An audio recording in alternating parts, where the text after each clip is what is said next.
किसी गेम के रिलीज होने के लगभग 10 साल बाद खिलाड़ियों का समुदाय मस्तिष्क में कुछ हद तक सड़न जमा होने की हद तक ऊब जाना तय था। उस समय नई सामग्री की कमी के कारण खिलाड़ियों ने अजीबोगरीब व्यवहार करना शुरू कर दिया, जैसे केवल अंडरवियर का एक टुकड़ा पहनना और कम से कम समय में कालकोठरी को साफ करना। कुछ लोगों ने मौजूदा सामग्री को तब तक बार बार दोहराने का भी सहारा लिया जब तक कि उन्होंने उसे सुखा नहीं लिया। उन खिलाड़ियों में कुछ ऐसे भी थे जिन्होंने तथाकथित गंदी चरित्रों के लिए जाने का साहस किया, जिन्हें कोई और नहीं छू सकता था। और मैं एक ऐसा व्यक्ति था। इस गेम को एथ वर्ल्ड कहा जाता था।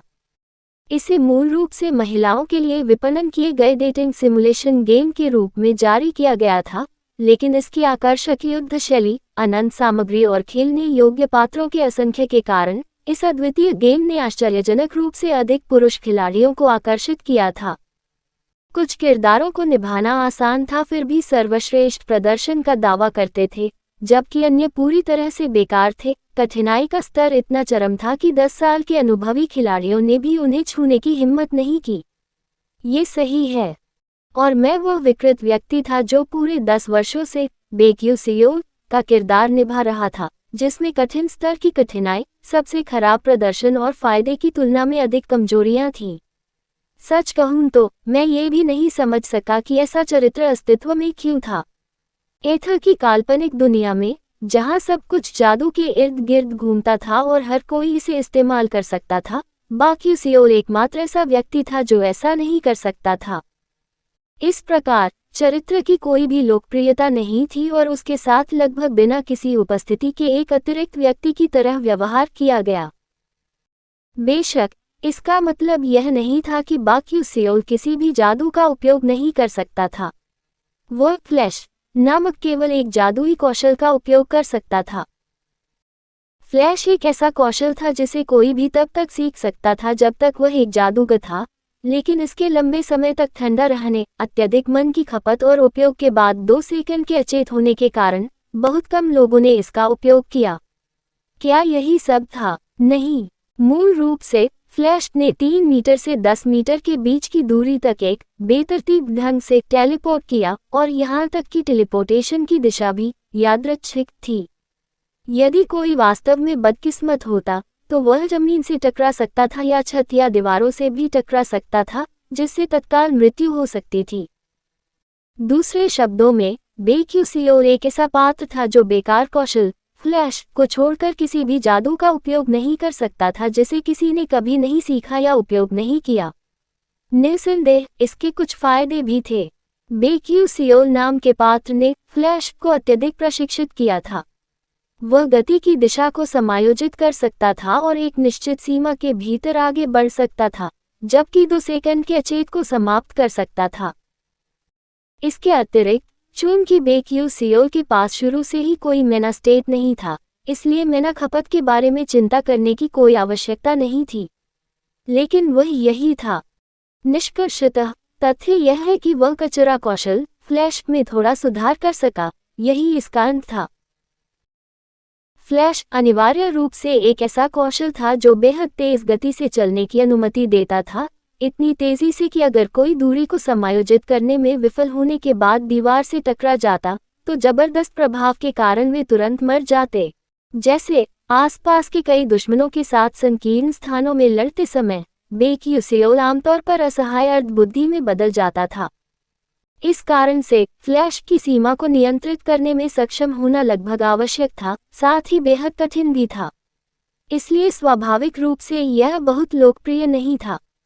आखिरकार ऐसे खेल में फ्लैश के अलावा कोई जादुई कौशल न रखने वाले एक बेकार पात्र को कौन खड़ा करेगा, जहां अन्य पात्र आसानी से और कुशलता से जादुई कौशल का उपयोग कर सकते हैं। कई कट्टर खिलाड़ियों ने चुनौती स्वीकार की, लेकिन अंत में उन सभी ने हार मान ली, जबकि बाकी सभी ने छोड़ दिया। मैंने बार बार फ्लैश का अभ्यास जारी रखा और अंत में मैं इसमें पूरी तरह से महारत हासिल करने में सक्षम हो गया। यह एहसास होने के बाद कि फ्लैश की विशेषता तेजी से प्रगति की अनुमति देती है, मैंने सीखा कि बीच में ही कौशल को कैसे रद्द किया जाए, जिससे मुझे दूरी नियंत्रण करने की अनुमति मिली।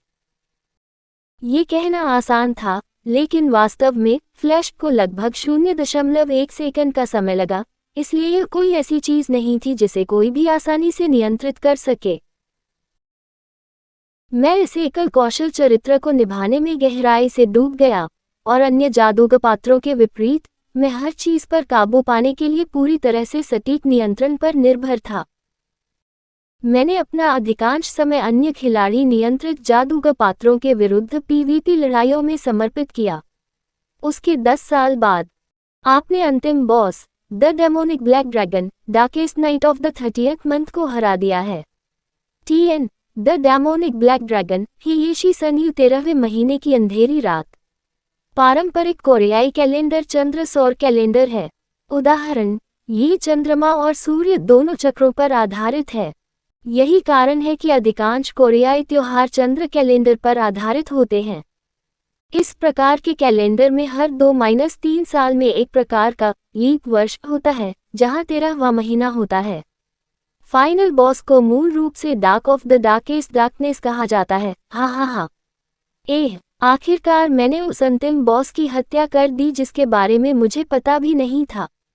क्या मैं बस उस महिला नायिका को खोजने के लिए अचानक खोज कर रहा था जो अचानक गायब हो गई थी? इतने प्रभावशाली नाम वाला काला ड्रैगन अचानक से क्यों प्रकट हो गया? यह अंतिम बॉस क्या है? रुकिए, क्या महिला उन्मुख खेल में अंतिम बॉस जैसी कोई चीज होती है? क्या इसका अंत मुख्य पात्र की मुख्य नायिका के साथ विवाह करके नहीं होना चाहिए था? मैं पहली बार इस तरह का खेल खेल रहा हूँ, इसलिए मुझे नहीं पता। बेशक, मेरा तथाकथित पहली बार यह गेम खेलना 10 साल पहले ही हो चुका था। किसी तरह, मुझे लग रहा था कि मरने से पहले मुझे इस बॉस से काफी लंबे समय तक लड़ना होगा। एक एक करके खुद को पौराणिक श्रेणी की कलाकृतियों से लैस करने और अपने आंकड़ों को अधिकतम करने के बावजूद यह एक करीबी फैसला था। सौभाग्य से, मैं जीत गया। एक कट्टर खिलाड़ी का खिताब खोना शर्म की बात होगी। आखिर यह अजगर क्या था? राक्षसी काला ड्रैगन, 13वें महीने की सबसे अंधेरी रात। फिर भी, यह अंतिम बॉस था, इसलिए जिज्ञासावश मैंने मोटे तौर पर इसकी पिछली कहानी पढ़ी। कहानी इस प्रकार थी। डार्क मैजिस नामक एक पागलपंथ जैसा समूह था जिसने इस काल्पनिक दुनिया के विभिन्न हिस्सों में घुसपैठ की थी और खुद को छिपा लिया था। जाहिर तौर पर, उनका अंतिम लक्ष्य इस दुनिया को अंडरवर्ल्ड, पर्सोना गेट से कलंकित करना था। और अंत में, जब डार्क मैजिस ने पर्सोना गेट के माध्यम से दुनिया को पूरी तरह से घेर लिया, तो जो दिखाई दिया वह राक्षसी ब्लैक ड्रैगन था। मुझे कहानी में बहुत कम रुचि थी और मैं बस कीमिया क्राफ्टिंग या एनपीसी जो कुछ भी कर रहा था उसका आनंद ले रहा था, इसलिए मुझे नहीं पता था कि पृष्ठभूमि में ऐसी चीजें हो रही थी। वाह, सारी दुनिया बर्बाद हो गई। मानचित्र को देर से देखने पर, पर्सोना गेट द्वारा महाद्वीप का 90% हिस्सा नष्ट हो गया था और राख में बदल गया था, और केवल खेल की पृष्ठभूमि, स्टेला अकादमी, बरकरार रही। हालांकि, उस पर लाल रंग का दाग था और स्थिति गंभीर दिखाई दे रही थी। मैं पीवीपी एकीकृत सर्वर पर अन्य खिलाड़ियों को हराने में व्यस्त था, इसलिए मैं पूरी तरह से अनजान था। मुझे आश्चर्य हुआ कि अगर मैंने इसका स्क्रीनशॉट लिया और इसे अपलोड किया तो समुदाय की प्रतिक्रिया क्या होगी, इसलिए लंबे समय में पहली बार मैं एथवर्ल्ड फोरम में गया। यह क्या है? कुछ शेष खिलाड़ियों की पोस्ट पर बहुत लंबे समय में पहली बार गतिविधि में वृद्धि हो रही थी।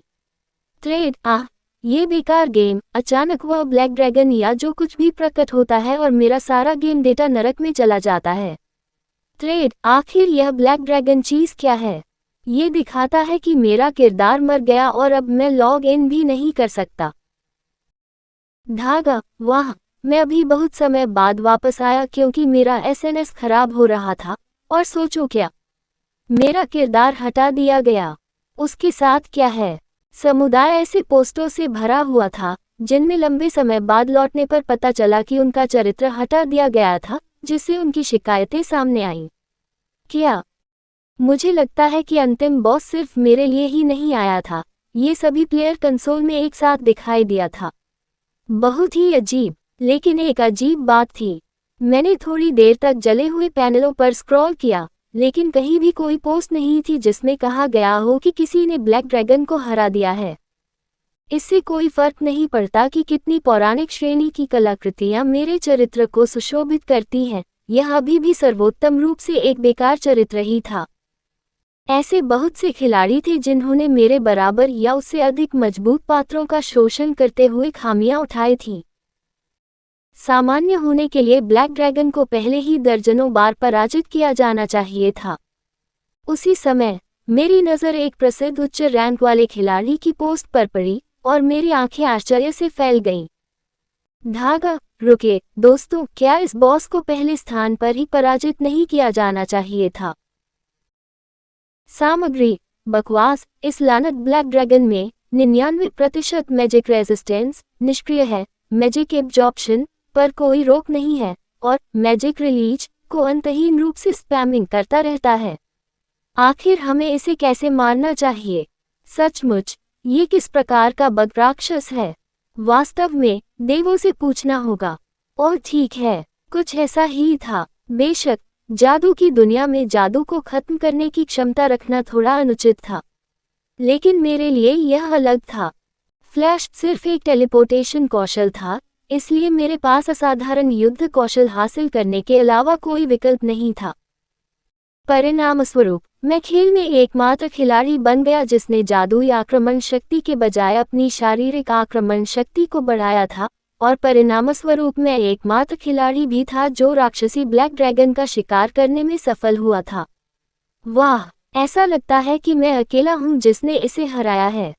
उत्साह से भरकर मैं मंच पर black dragon solo Hunt achievement JPG शीर्षक के तहत एक विस्तृत श्रेणी का एग्रो डालने वाला था जब बीप अचानक बीपिंग ध्वनि की उपस्थिति के साथ, जो पूरी दुनिया में गूंजती हुई प्रतीत हुई, मेरे शरीर से ताकत खत्म हो गई और दुनिया घूमने लगी। गलत अंत तक पहुंचने के कारण एथा वर्ल्ड का 90% हिस्सा नष्ट हो चुका है। यह क्या है? छत दूर हो गई, मेरी दृष्टि धुंधली हो गई, दुनिया उत्तरोत्तर दूर होती जा रही थी। लेकिन आप ट्रू एंडिंग के सबसे करीब के खिलाड़ी हैं। मैंने ब्लैक ड्रैगन को पकड़ लिया। मुझे इसके बारे में डींगे हाँकनी चाहिए। एक विचित्र भयानक फुसफुसाहट मेरे कानों तक पहुंची, लेकिन यह अजीब तरह से दूर की अनुभूति हुई। मुझे पूरी उम्मीद है कि आप सच्चे अंत तक पहुंच जाएंगे।